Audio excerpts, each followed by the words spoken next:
Ladies and gentlemen, here we go. So, we're trying to get this stabilized. We got our nuts and bolts right here. So,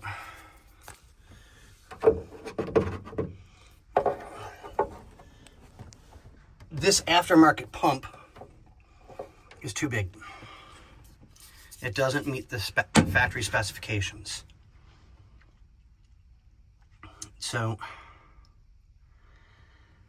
I'm going to have to try and pop the rubbers out on the back and find a way to do a nut and washer and a screw to get these to go in, to at least make it tight.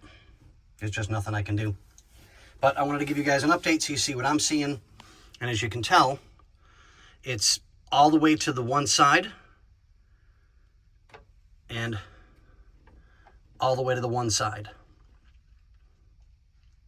So if I pull the tabs backwards, it'll separate them and make them do that.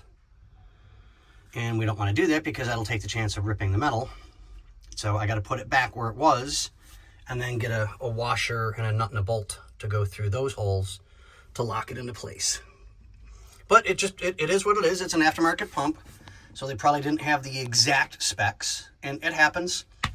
It's actually quite common. Just changes the way of it being bolted down, that's all. So, all right, guys, on that one, there's your update.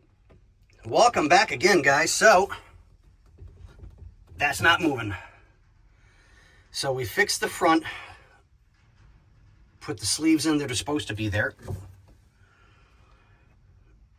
So it's a larger washer and then tapers down like that to fit in the hole. So now that's nice and tight. And I think I can get a camera view of, I hope you guys can see that.